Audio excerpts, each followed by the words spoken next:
Hari Om. Let us now continue with the next value listed by Lord Krishna, which is dhriti. Dhriti.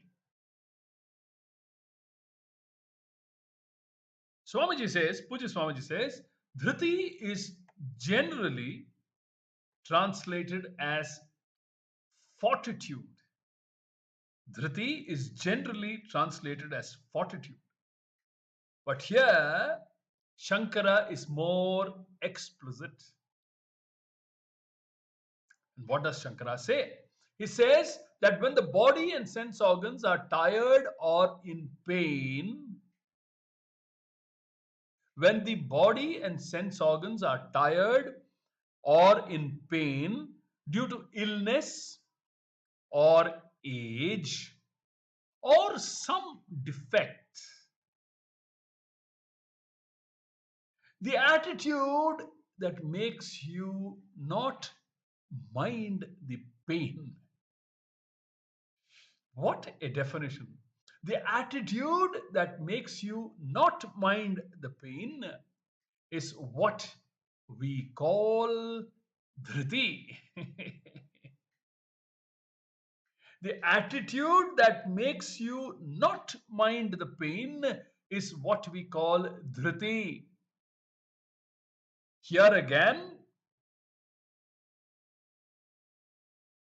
it can be extended, not only restricted to the body and sense organs, but also situations that we experience. So we can definitely see a lot of commonality between all of these values. Kshama, dhriti. Shankara goes on to say, even though there is pain, there is a capacity to happily put up with it, not yielding to expressions of complaint. Not always mumbling and grumbling. Poojya Swamiji calls such a person as a munumunuttan. எப்பவுமே முணுமுணுக்கிறது. In Tamil, there's an expression. Munumunuttan is always mumbling and grumbling about his situations. No. Even though there is pain, there is a capacity to happily, that's the word to be underlined, to happily put up with it. Even though your situations are not going well, not going in your favor, you're not grumbling about it, but you develop in yourself the capacity to happily put up with it, not yielding to expressions of complaint, not blaming your stars, not getting angry with God, not getting wild with your situations, not getting angry with people around you, but taking total control of yourself. The capacity to happily put up with people or situations or your own bodily conditions. This is the important virtue or value of dhriti. Dhriti. We find that although there are some values that overlap with those mentioned in the 20 values in chapter 13, which were dealt with by Poojya Swamiji in the book The Value of Values, there are some values that do not overlap, one of them being the value of this value of dhriti, an important value.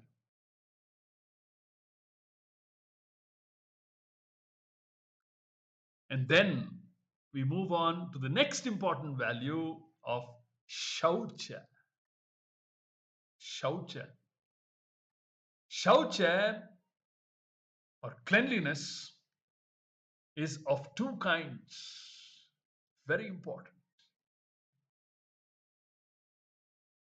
Inner shaucha, inner cleanliness, and outer cleanliness.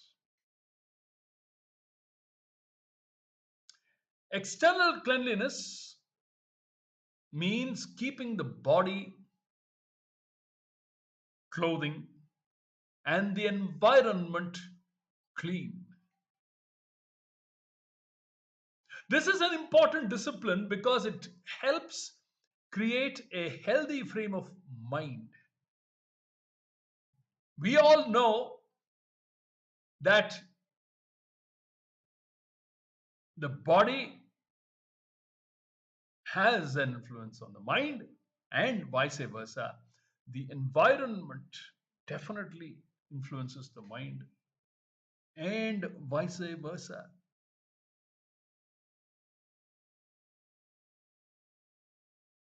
Inner cleanliness is a mental disposition that is the opposite of one assailed by emotions like hatred and so on.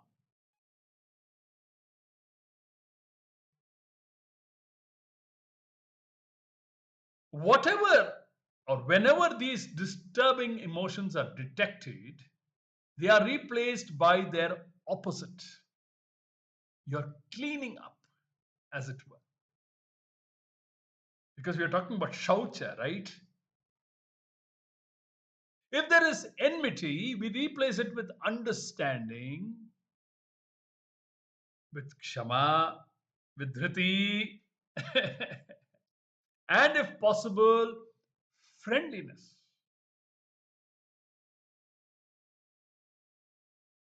If there is hatred, we analyze what is it that is hated and try to understand it.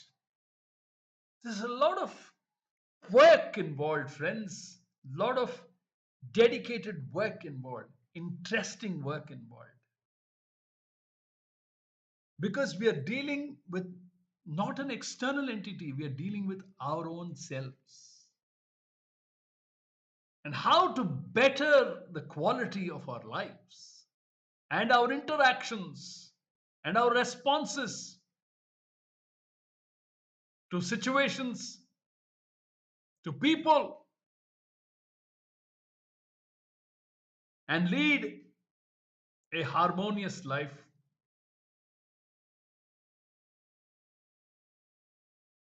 With nature. If there is hatred, we analyze what is it that is hated and try to understand.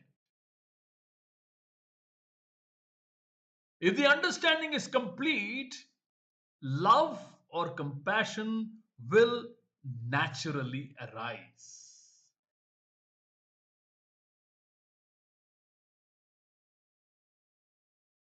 If it is not, we deliberately introduce these emotions, shifting our attention to what is lovable about the person or the situation, or why he or she is deserving of compassion.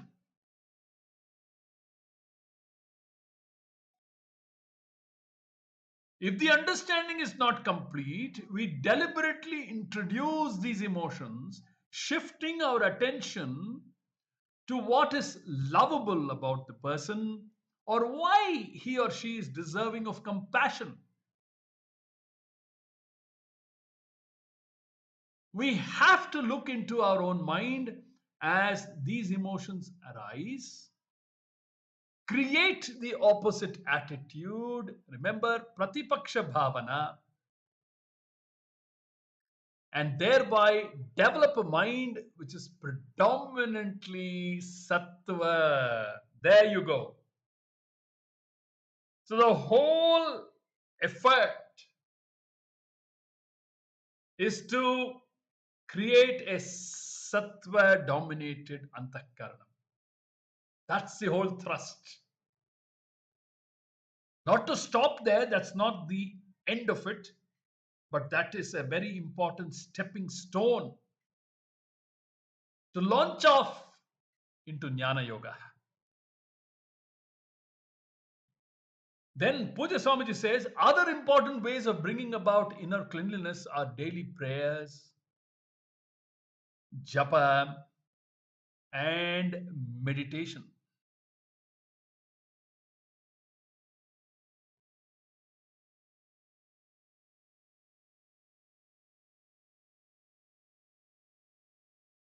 We did see this when we began studying this chapter.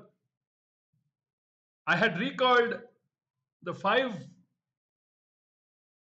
tools that Swami Paramarthananda had given out, which can be used to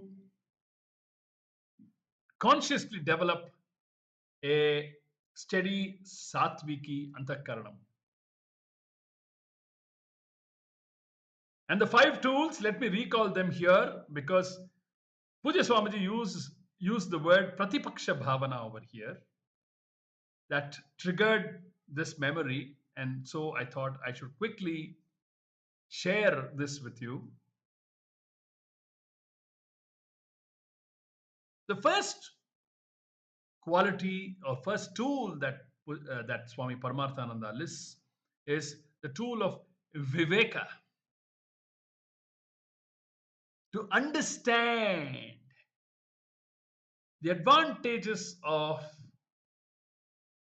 developing Daivi Sampat and the disadvantages of not developing Daivi Sampat.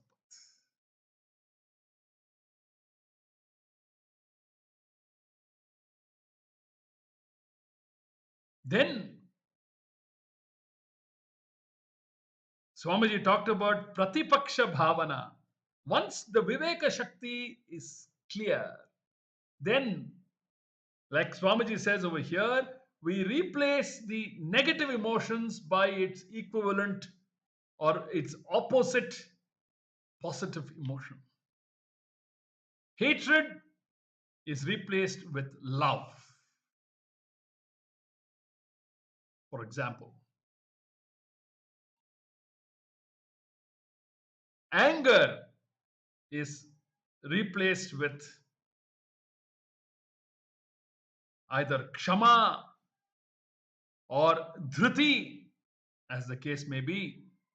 And it requires a lot of thought, a lot of viveka shakti that goes into analyzing the root cause of anger. So, first tool is viveka, second is pratipaksha bhavana. The third tool, an important tool that Swami Paramarthananda lists as something that we can take advantage of, is sankalpa. Sankalpa, the resolve that I will commit myself to developing these virtues. And with the understanding that the advantage that it will accrue to me is it will smoothen my path to entering the portals of Jnana Yoga. So Sankalpa is a resolve. I will take up every value one by one and try to make them my own. It doesn't matter if you are not able to fully achieve it. Doesn't matter. Krishna says, he who has even chosen to tell himself that he wants to change the direction of his life has chosen well. He says this in the 9th chapter of Shrimad Bhagawad Geetha. I will try to recall that verse here. Just give me a moment.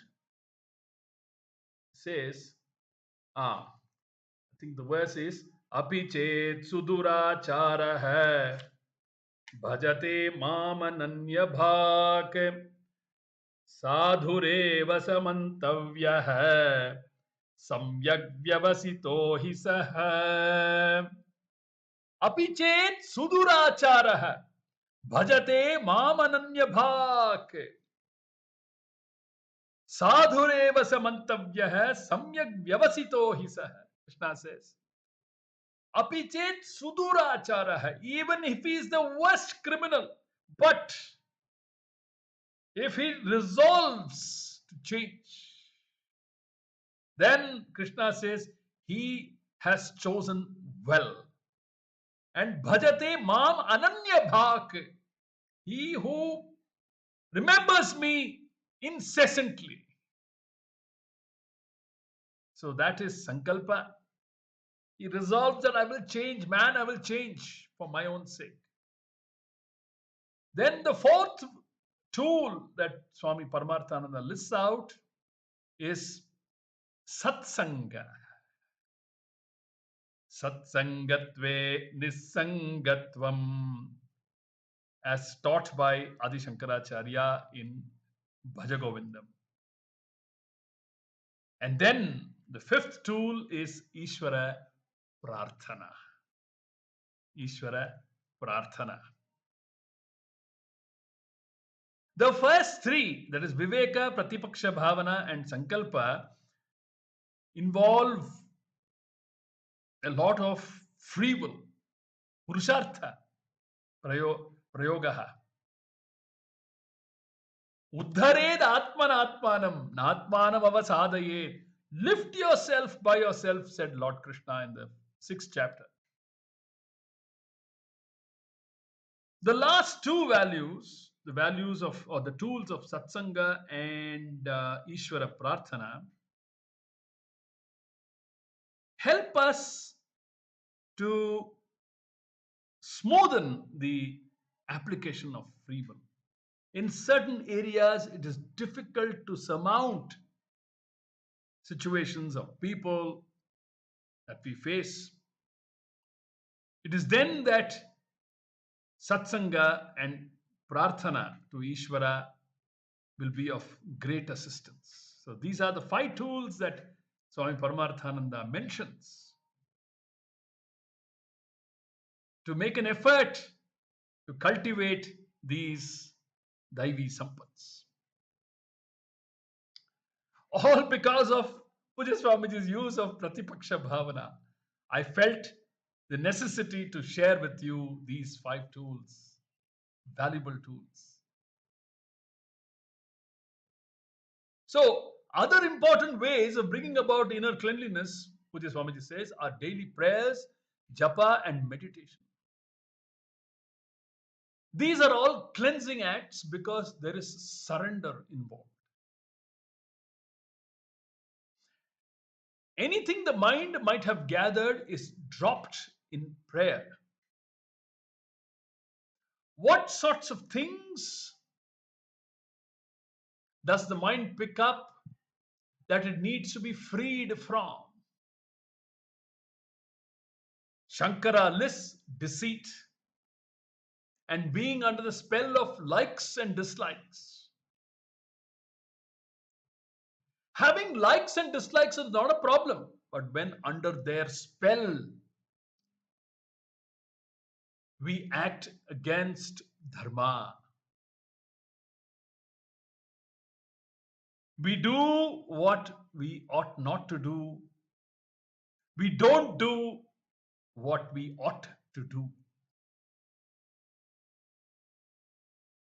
If our likes and dislikes happen to correspond with right and wrong, we are totally free. There you are. But if we go against dharma to fulfill likes and dislikes, we are constrained to say that the person is under the spell of raga dveshas. This is the impurity, and it has to be cleansed by prayer and pratipaksha bhavana.